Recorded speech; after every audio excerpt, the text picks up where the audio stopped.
Welcome everyone to the Politics of Health in the U.S. South Conference. I'm Jonathan Metzl and I'm the Director of the Center for Medicine, Health and Society.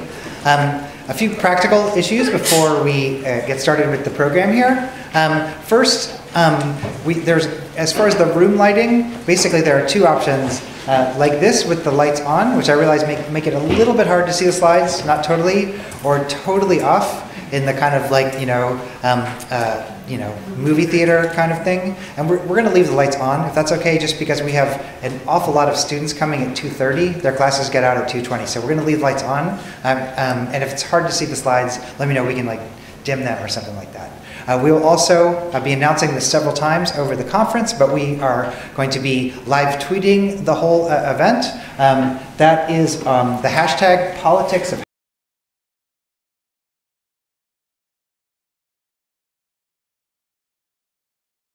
other like Politics of Health in Sweden thing or something. That's if you don't do the P and the H capitalized. So make sure it's like a friendly audience. Although the Swedes are incredibly friendly. So to get started, I am pleased to welcome the amazing, excellent new Dean of the College of Arts and Science, Lori Benton.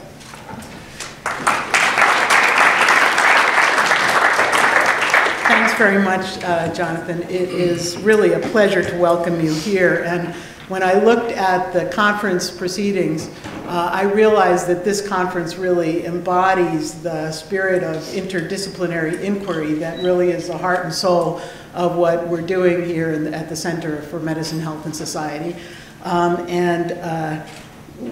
It is a very fast-growing program, Jonathan Metzl won't brag about it on his own, so I'll just do a little bragging for him. It's a fairly new program and is now the third largest major, is that correct? Closing in on number 2 in our undergraduate college, and really is just churning out fascinating scholarship on medicine and health. Apparently other people are catching on because Jonathan is always having to bat aside and sometimes also accept invitations to go to other institutions and explain this fascinating experiment that we have going in interdisciplinary approaches to medicine and health. Everyone seems to be coming to this perspective at the same time, and we're just very pleased to be a part of it, and I think a leading part of it. Those of you who are here from out of town, since this is your area of expertise, you surely know that Nashville is not just the music city and not just the home to a great university, several great universities, but it's also the hub of the Southern healthcare industry, or a hub of the Southern healthcare industry. And we're all very aware that the topics that you're going to be taking up in the next few days are important to the city. They're important to the future of the region, and they're, of course, very important to the future of the country. And so I'm looking forward to hearing about the results of your deliberations, and I'm just very glad that we've been able to host this. Now, in the relatively short time that I've been in Nashville, I've discovered it's a great city, and I can say that in front of one of our former mayors who's here, and he'll be on the panel later. And I've discovered it's customary to welcome people from out of town by encouraging them to sample the restaurants and the food. But then I was thinking about this morning and I thought, wait a second, it's a conference on health in the U.S. South, and something about exhorting people to go and eat huge quantities of pulled pork and hot chicken might not be right. But then I remembered an episode from a couple years ago when I was in New York City with some friends, and one of my friends started to feel not well, and we ended up in Lenox Hill Hospital. Turned out he was having a heart attack, and the cardiologist came out and said, you know, he's going to be fine. He's going to have to be here for a while, and you'll probably want to go get something to eat. And there's this great pastrami place right down the road. And so on Lexington, and so I thought, you know, this is probably the only time I'm going to get a cardiologist to recommend that I go eat a gigantic pastrami sandwich, and somehow that made it taste better. So in that spirit, I'm going to recommend to you that you think deeply and deliberate in important ways about health in the South, but then maybe not think so much about health during the rest of the time that you're in Nashville, that's allowed. We're just very pleased to have this conference taking place, and I want to welcome you on behalf of the university and just wish you a wonderful intellectual experience, and thank you very much for coming.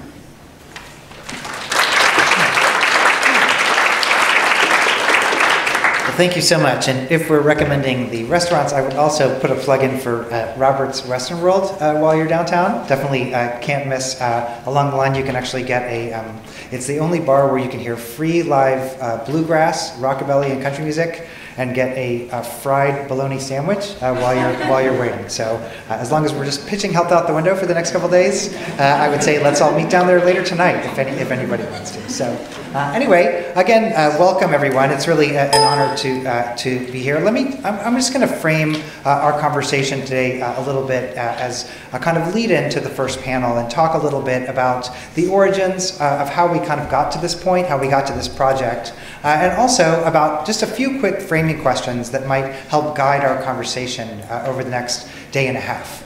So first, let me just say that the origins of this conference came about as part of a TIPS project.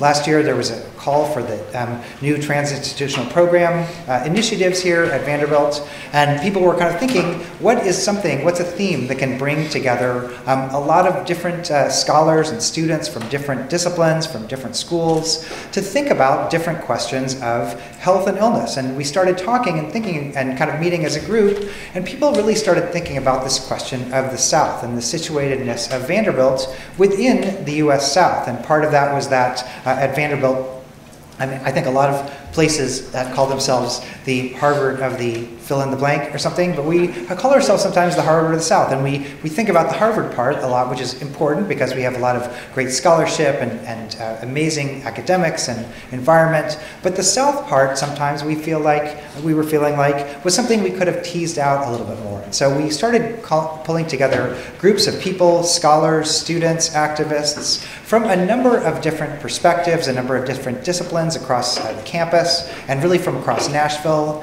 And we started thinking about what is the relationship between what we're doing here and the South. And it was interesting because some of the people that we had in our group were actually from the South and grew up here. Some people, like myself, are transplanted Northerners who still kind of walk around like, oh, really? Like, I love that when you say, like, appreciate that and stuff like that. And so, you know, it's kind of been this nice combination of people who are experiencing the South in a kind of new way, and it's their life, and people who have been here and seen it, I think, change quite radically over the time.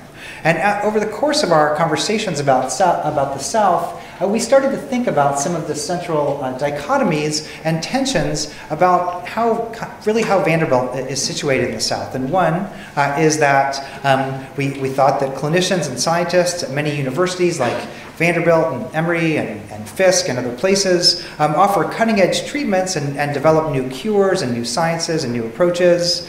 And yet, for a number of political and economic reasons, many citizens in the South, and this isn't particular to the South, but it seems almost more exaggerated here, as we're going to hear and talk in a little bit, lack access to the medical systems in which these doctors and scientists work.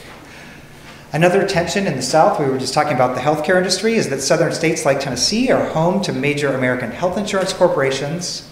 And yet, at the same time, many hospitals, like this one, faced financial challenges linked to falling reimbursements. And at the same time, many low-income areas, for a variety of reasons, function as healthcare deserts in a particular way.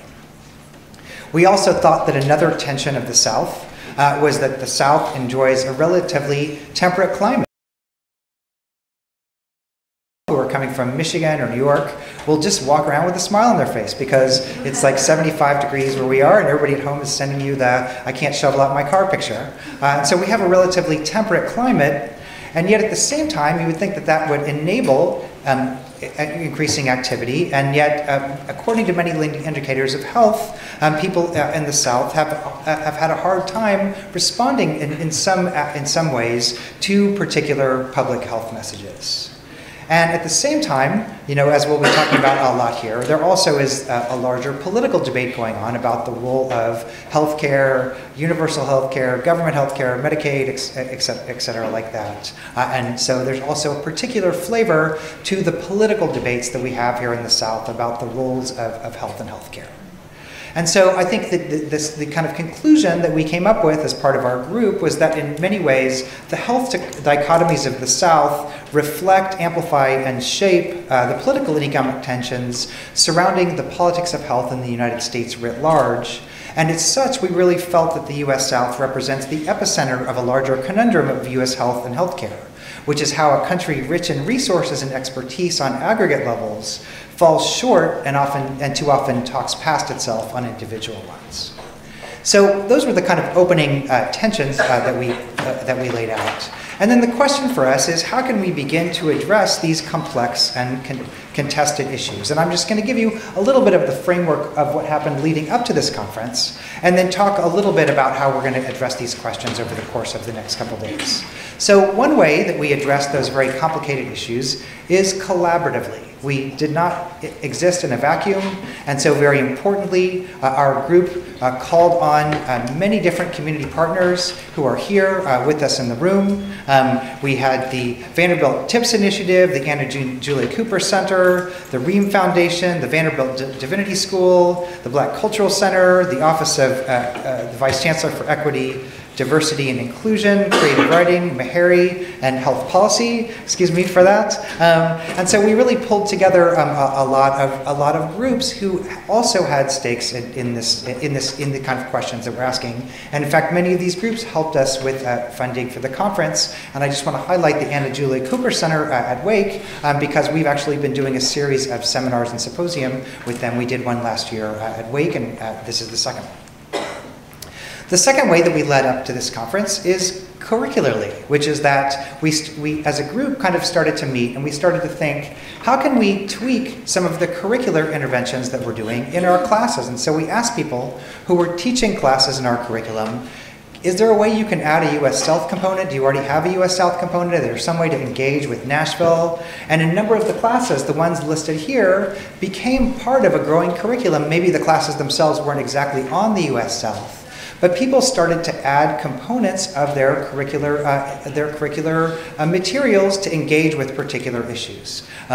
Two classes that we're going to hear from over this conference, Global Health Crises and also the MHS Research Fellows Seminar, have been engaged over the course of the entire semester in making posters. So these students, and for people who can make it on tomorrow at lunch, these students have been working tirelessly over the course of the semester to do their first poster presentations. And so a number of the students, here's Jessica Wang's poster that you'll hear about and many others tomorrow. So these students have actually been learning how to make a poster, doing research projects about the South, and then learning how to present it. And so if anybody's in Alumni Hall tomorrow at lunch, you'll hear how our students have been preparing for engaging with questions of the South. Odie Lindsay, I don't know if Odie's here now, but Odie Lindsay has an amazing class called Documenting Bodies in Nashville, and he decided to take his students around the Nashville community area and look at which bodies get memorialized in particular ways. And so first he took his students to the William Bedford Forrest Memorial and talked about what does it mean to memorialize this particular body in a particular way, and then he took them to an amazing mural that's Jefferson Street and said, how can we tell the difference between the ways that we tell the stories of people who came before us in Nashville? Public Health and the Built Environment, Amy Humrei's class, looked at mapping and maps, and we'll be looking at some of those maps, and looked at maps of the U.S. South. And my own class, Men's Health and the Politics of Masculinity, engaged with the South by engaging with particular activism projects. So here's a project on guns in the South. They did one on the Confederacy at Vanderbilt. And one of my favorites was they did the Right Diet blog, getting back to Lori's point here, about good health and Southern eating. And in that, one of my students actually made this amazing blog. I'll tweet it out on the hashtag later. But he called himself the Doctor, and basically takes all the Southern recipes and tweaks them. I don't know if Lindsay's here right now, but tweaks them into kind of a healthy blog. It's really quite funny. We also had a group on corporal punishment, the spanking truth, and looked at differing attitudes north and south about spanking. And we also had a group on Medicaid expansion. Going forward, we're introducing a couple of new courses in conjunction with health policy. So we're really excited to have a new class on the introduction to the U.S. healthcare policy. Come on in, students. And that's going to be through the TIPS project. Tara McKay is also working with Gilbert Gonzalez on a nation's health from policy to practice. And Odie Lindsay is developing a new immersion class on the U.S. South. And so part number one is that this is how we're developing curriculum in the South, is to look curricularly and develop courses in ways that our students can engage with it. Another way that we can engage with the U.S. South is interactively, to get out into the community with research projects and different projects. Derek Griffith from MHS, who's in the back here, has been working a great deal on the Tennessee Men's Health Report Card and a series of other research projects on the South. We've also got students from our master's program, like Renee Martin-Willett, who may not be here, who is doing a project on the South. And again, we'll be hearing tomorrow from different students who are engaged in a research way in the South. And so basically, the point here is that this was the framework. We developed curriculum, we created conversations, we did a bunch of different kinds of factors, and leading up to the next phase, which is how did what we do before with the curriculum and with the conversations lead to the questions that we're going to ask now in the next phase of our project with the conference. And I just want to suggest several framing rhetorics that came out of that. One is that we will address the U.S. South historically, and the question here is, how does health appear in the ways we understand the histories of our region? Is it a story in and of itself? In other words, is health a story in and of itself? Or is health a metaphor for larger tensions and ills? Now, of course, the U.S. South has a very particular history in relation to health, with the history of the Civil War and slavery and a lot of the battles that took place here. But it was interesting for me in preparing for this conference and for the project how often health is taken out of or omitted from traditional political or intellectual histories of the region. So if you look back at some of the standard histories of kind of the Southern mind or the Southern being or factors like that, they actually don't talk about health as being one of the major issues that forge the identity of people in the U.S. South. Now that's important for a couple of reasons. One is that it makes us think, even though it's common knowledge for us today, about the history of medicine in the U.S. South. And for too long, we overlooked facts like, for example, that many Southern hospitals did not admit patients of color. And that's why we developed leading historically black medical colleges like Meharry. Also that there's a history of health-based political activism in the South. And in that regard, groups like the Black Panthers started health clinics. For people who know the work of Alondra Nelson, Black Power activists started health clinics through the U.S. South as a way of engaging with medical practice. And so in a way, that's a story that was left out. And also, I think we can think that historically, we've learned about the differing tensions of the U.S. South and what it means through, I think, the surprising debates that we had about the Affordable Care Act, where I think a lot of people, erroneously thought going into the debates about the Affordable Care Act that, oh, we're just going to give health to people and that's going to be a good thing and everybody's going to embrace it. It turns out health means very different things in different regional contexts, and somebody's, government health care that's a benefit is somebody else's intrusion or loss of autonomy. And so that's a historical tension of health in the region. A second way we can address health in the U.S. South is geographically. And I say this because, thanks to conversations I've had with Cindy Kam, there's a question of how do we even define the South in the first place? And I think that it's not at all common sense about if I say the South and you say the South, those might mean very different things. And I think people can say, oh, here's the historical South based on the territories or the Civil War. We can think about red state, blue state. Man, there are a lot of red states in the South. We can think about it in terms of different policies. Here's a map of gun policy in the South. And so we also might think about the South in terms of, different frames. Ask people, what do you mean when you say the South, and how do you define that term? We can also think about the South topographically, which is how do we read and experience the health maps of the South in ways that both acknowledge tremendous disparities and at the same time recognize resilience. And the reason I say this is because if you just look at health maps of the South, here are maps about cardiovascular disease and poverty and death and factors like that. And pretty much all of these maps have a kind of similar demographic. I was kind of joking that they look like the back of the Rogaine box I buy every week, and that there's a huge kind of big kind of accumulation and then this big kind of bald area in the middle everywhere. And I think the fact is that many of the maps of the South, sorry JP, I couldn't help it, many of the maps of the South look like accumulations of bad things. And these are maps of, for example, mortality in the South. And you can see, it's kind of hard to see on these slides, that the South has an even lower life expectancy than the rest of the country. And so the question in looking at many of these public health maps is, are there other ways of mapping and visualizing the health of the South? And we're going to hear from students like Amy Hamrei's students in the public health and the built environment, who did different maps other than health maps of the US South. Here's a map of Nashville that looks at public art in the Nashville area. We can think about health interventionally, which is how can we change health behaviors? And the reason I say that is because many Southern health traditions are seemingly at odds with what we think of as the basic tenets of public health. I'm somebody who studies firearms, and so I can tell you that having loaded guns in bars, for example, something we have in Nashville, is at odds with what we think of when we think about the mix of public health and alcohol and guns kind of not mixing very well. This is one of my favorites. It's a glazed donut bacon double cheeseburger, which I guess is regional fare in some areas, which I'm sure. I'm a vegetarian, but if I was going to fall off the wagon, this would be why.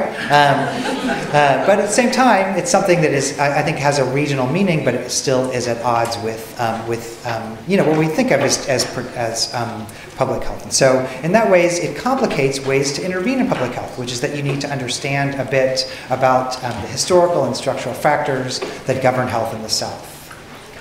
Just a few other of these. We can think about the health in the South politically. And we can ask, in what ways does the health of the citizens of the South reflect political or policy decisions or emissions? And of course, we know this because of debates that we're going to hear a lot about in terms of the expansion of the Affordable Care Act or other public health systems, which, as we know, have been a matter of great debate. We can think about the U.S. South visually and lyrically, and we can ask, in what ways do we narrate, depict, and imagine the health of the U.S. South? And I say this because over the course of the conference, we're going to be hearing from different literary and cinematic voices and asking about the ways, are there regionally specific ways, differing ways, that we narrate the U.S. South and talk about it and think about it. And finally, ethically, what are our moral responsibilities as communities of academics, students, healthcare professionals, and citizens to address health injustice? And part of the reason I say that is because many of the issues that we care very much about and are politically engaged in are themselves kind of the most acute in the South, and everything from racism to the health of women and girls to violence and Medicaid expansion. And so I think those were just kind of my basic kind of framing questions that we can think about. Before I introduce our panel, let me just very quickly talk you through what's going to happen over the next day and a half. Basically, our conference is going to happen at several locations around campus. We are here right now, Light Hall, and the rest of the campus, the rest after this first panel is going to be at the Divinity School, the Black Cultural Center, and Alumni Hall and Calhoun Hall. So first today, we're going to hear from our first panel, which is the politics of health in the U.S. South, an overview framing conversation with leaders in the field who are working on different issues about the U.S. South. Then at 5 o'clock tonight, we're going to go over to the Divinity School. And at the Divinity School, we're going to hear from Melissa Harris Perry, endowed professor from Wake Forest University and the director of the Anna Julia Cooper Center at Wake. And she's going to be talking about the politics of health in the U.S. South. I would urge people to maybe get there a little bit early because I think we might have a bit of a seat crunch tonight. It's a large place, but I think it's going to be an amazing large crowd. So tonight we're hosting Melissa Harris Perry. And then there'll be a reception right after in the Divinity School. Tomorrow morning we have a student breakfast, so all students, we're meeting at 8 o'clock at MHS. And then sharply at 9 o'clock, we're going to the Black Cultural Center. And there we will be hearing from historian Bryant Simon. Bryant, are you here yet? On your way in? So Bryant Simon is an endowed professor of history from Temple who's writing an amazing book about the food politics in the South, and he's going to talk about a case study of a chicken plant in North Carolina and what happened to workers there and kind of the politics of the production, the mass production of food. Then we're having an amazing event at 10 o'clock in the morning tomorrow. We'll be hearing from Jesmyn Ward, the National Book Award winning fiction writer and nonfiction writer who's coming here from Tulane. And she'll be talking about the narratives and the poetics of the South. And it's really going to be a special event, I think, because after that, we're going to hear readings by 2 MFA students who write poems about the South. And so we're going to hear students present their own work. And then we'll have a conversation between Professor Ward and the students. Then our next panel will be Health Justice in the U.S. South, Policy and Advocacy. And that will be over at the Black Cultural Center. And a number of leading scholars, both regionally and nationally, will be talking about their work. 1 o'clock to 2:15, we're going to have an amazing, incredible poster session, and the students, as I said, have been working really throughout the semester on these posters, and so the poster session and the fancy lunch will be at Alumni Hall. That's going to be at 1 o'clock. It's just right across the way. Then we're going to have a panel that was co-hosted between ourselves and the AJC Center on intersectional research in the U.S. South and look at questions really of research on gender and women and girls of color. Our final panel is Health Justice in the South, and we're looking at the South in global context, so we'll be hearing about bigger global conversations. Then we're going to move over to MHS. And we're having a great live music reception at about 4:30 tomorrow, where we're going to hear from our favorite group, the Barflies, and we're going to have a kind of a wine and cheese reception, so everyone is welcome to come to that. And then one final event is Sunday night, March 20th, at the cinema here. We're going to be hearing, we're co-hosting a movie called Trapped about women's reproductive rights. So that's the overview of the conference. Let me just say before we get started with the actual real event, to please give special thanks. Sheena and Nadia, are you guys here? Are you out in the hall? Justin, so many people. We were going to applaud them, but they're not in the room. But here are the names of all the people who worked very hard to put on our conference. So special thanks. So let me call up our panel now, and I'm going to introduce them en masse. Each person's going to talk.